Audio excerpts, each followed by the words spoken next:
Hey everyone! With the current state of the missing lore within Hunt Showdown, I thought it could be a great possibility to maybe order some hopes and wishes for Crytek so they could overhaul the story as a whole and finally get some much needed coherence into the unfolding events as well as the timeline itself. This would also be a great opportunity to make the story much deeper instead of just making it broader, so I thought I would give them some suggestions.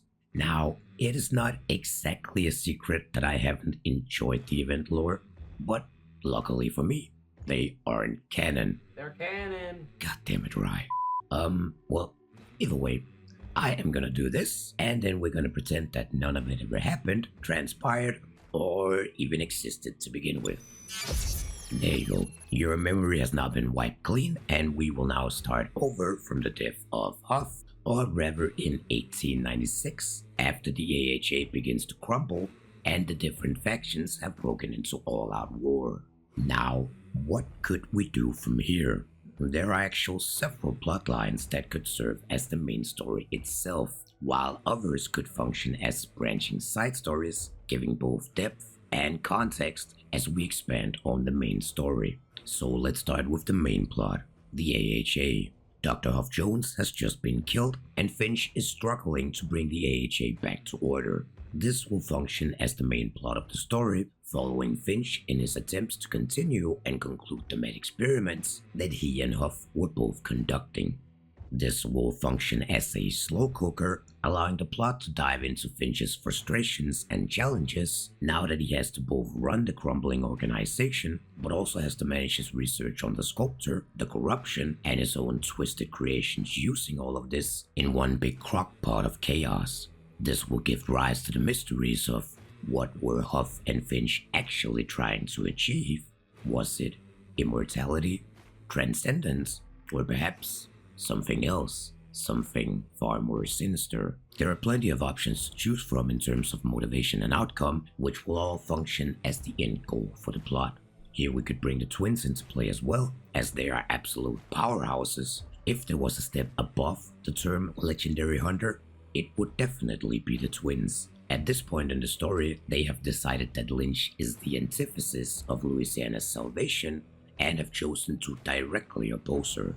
Having these two function as Finch's and the AHA's vanguard to not only recruit new members, but also to combat opposing factions would be nothing short of amazing. Not only would their participation in the defense and restructuring of the AHA prove to be an interesting addition to the story, more importantly, they would serve as the catalyst for the anticipation of the return of Lynch, which would weigh heavily on their mind, sort of a Jedi sensing a disturbance in the Force, creating kind of a countdown for the plot, which we all know in the end will lead to a much larger culmination of a giant confrontation between the twins and Lynch somewhere down the line, which then leads us to Lynch. Last time we saw Lynch, she was bested by the twins in a duel and fled from our realm. What has she been up to in the meantime, and more importantly, what is she doing now? Her prophecy and predictions were ruined by the twins, yet her grudge against the sculptor is unyielding and unstoppable, meaning that she would without a doubt try to find another way to destroy it, to ultimately take its place as the dominant force within our realm. Now, since Lynch is on the other side, we can't document what she's doing within the lore of Hunt Showdown. However, we could convey her actions and increase in power through other characters within the universe. Since there are several people with close connections to the dark arts, they could reference the changes in the corruption, and we could then mirror these changes within the gameplay. This could be anything from larger rifts or clues to red clues, red skies, dark skies, new types of enemies, different weather conditions, and maybe even events, enemies, or something else that could only be detected when using Darkseid. Either way, this would all tie in with Finch and the twins in the main plot, relating the three evolving stories to allow for a greater perspective and to get that much needed connection in the moving pieces within the lore and the gameplay.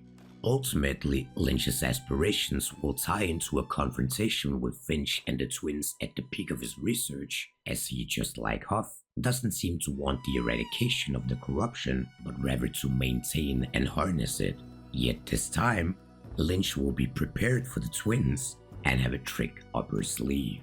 Then there is Sheriff Hardin.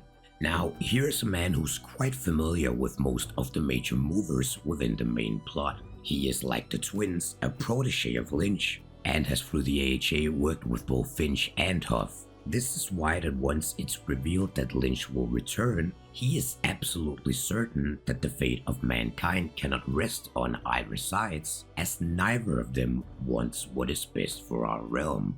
Hardin will be the third force within the power struggle, yet being a very pragmatic and calculating man, he will know that he is in a weak position of power and will instead choose to play a game of shadows where he indirectly schemes against the winning sides of the conflict.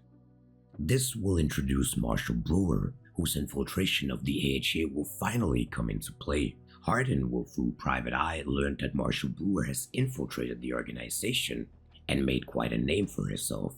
He will later find out that Brewer is communicating with someone outside of the organization by intercepting one of her pieces of communication. However, the letter will be written very cryptically, and neither him nor Private Eye will be able to determine who the outside source is. Still, Hardin, hoping that Brewer is communicating with some of her strong political connections, sees and hopes for an opportunity for an alliance, and decides not to blow her cover. Instead, he looks to contact her, wanting to inform her of the situation with Lynch and Finch. However, Brewer would be quite familiar with the atrocities Hardin has committed, and therefore won't trust him. This will lead to a cat-mouse type chase across New Orleans, where Hardin will finally corner Brewer. But here's the kicker. As the two finally meet in person, Hardin, who up to this point has only heard about Brewer through Private Eye and in writing, will now realize that she's missing an eye. And this will tie into his time as a protege of Lynch, as he will immediately recognize the missing eye is a crucial part of one of Lynch's ritualistic sacrifices, leading Hardin to question why Brewer is actually in the AHA and who she is actually communicating with on the outside of the organization. Can Brewer be trusted? Is this why she was avoiding Hardin all along? Is she actually one of the good guys? Or is she perhaps an informant for Lynch? Dun dun dun. Now, with the main plot out of the way, let's move on to the subplots. These will function as secondary movers for the active hunters within the main plot. This way, we can not only get gameplay changes to reflect upon the active lore, we can also group most of the hunters into a factional pack in one way or another, meaning that the people who don't side with either Lynch, the AHA, or Sheriff Hardin's shadow group can either have a place in one of these groups or be independent hunters themselves. This is strictly done for the sake of gameplay purposes in terms of pledges and so on, of course. The Night of the Hunter. See, this is what the Demented pack should have been. These guys are the original fanatics, and way cooler. They aren't just insane degenerates. No, these guys are masters of the dark arts, clairvoyant and powerful. They will sense the change in the corruption, and they will be preparing for it.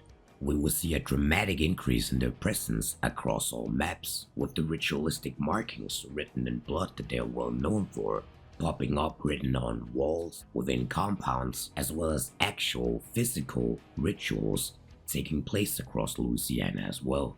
The Nightseer could, through vague lore entries such as diaries, scriptures, posters, or letters, narrate the changes in the corruption, slowly guiding the reader through its escalation as the plot evolves, before it finally, somewhere close to the climax, will become unclear to the reader who the Night of the Hunter actually prepares to greet. Is it the sculptor that is the second coming, or has the Night of the Hunter all this time been preparing for Lynch? The Devoted, a notoriously overlooked and underappreciated faction within Hunt Showdown. One would think that in a place with so much heresy and occultism, that there would be a proper Christian force to stand against the tide of darkness, right? Through the Devoted, we will have an Imperium of Man-style war against the darkness, who will act as the antithesis of the Night of the Hunter. Visually, this will be shown through similar kinds of rituals across the map, yet they will of course be in the favor of a Christian god. At the same time, we will see the dark ritual sites destroyed by the Christians, while we on the opposite side will see the Christian rituals tainted by the members of the Night of the Hunter. In similar fashion to the Nightseer, Ishimgerd could narrate the lore on the opposite side of the spectrum as the corruption escalates, giving context to the rituals and the violence of both sides of the conflict. And just a side thought here, these ritual sites could function as the supply points where people usually go to pledge themselves to a pact, which could serve as a great tie-in to the gameplay and add immersion to the story. But anyway, moving on. Cersei Elias, the witch hunter on the hunt for Lynch. She will be the wild card of the story. She will tie into the story occasionally, picking up a clue here and there throughout conflicts and confrontations.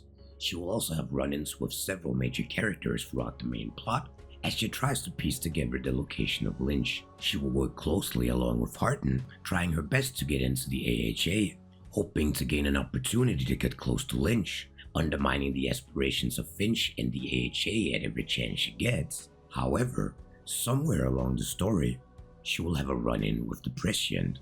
This will leave us doubting Cersei Elias' true intentions, as the Prescient senses something deep and dark inside of her. On the flip side, following the Prescient, she will be tracking the Nightseer, looking to kill him before his rituals bring about the Second Coming. Yet throughout this pursuit of the Nightseer, she will be sidetracked by the scent of Cersei Elias, as she senses something far more powerful within her than within the Nightseer.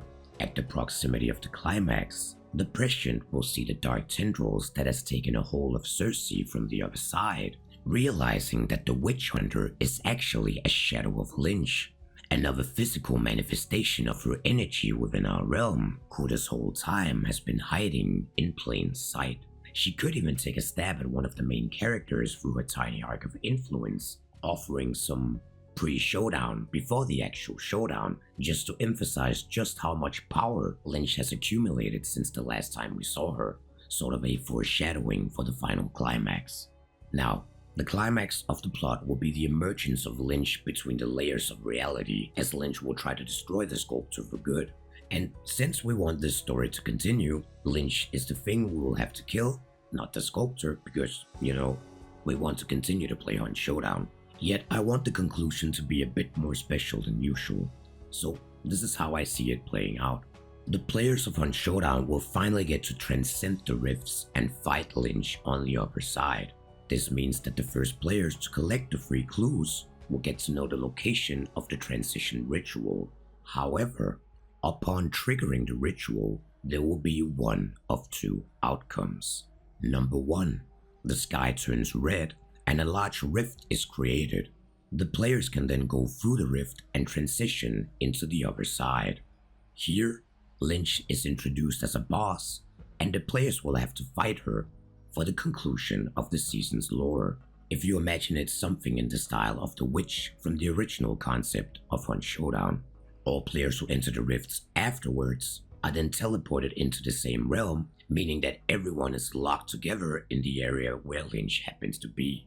Number 2, as the players activates the ritual, it is immediately shut down and the sky blackens. Instead of a rift opening, the players will encounter the twins on their way to destroy Lynch. The twins will interpret the players' actions as hostile and immediately force them into an altercation they didn't expect. The players will now have to fight 2 formidable foes that would chase them down within the compounds, while other players might show up to participate in the fight. And there you have it, my idea for a different take on the current lore, utilizing the existing story and characters without watering anything down. Is this the ultimate storytelling idea of Hunt Showdown of all time? Of course not. Could it be dramatically improved upon? Of course it can. However, I think there is so much unused potential already within the existing story that got completely overlooked when Crytek decided to go about writing these new events. And I think that's an absolute shame, seeing how many great elements of storytelling that are hidden within it. But now I want to hear from you guys. Where do you see room for utilization within the lore? What do you think needs to be expanded on? Give me your thoughts in the comments below. I would love to hear them. See you, everyone.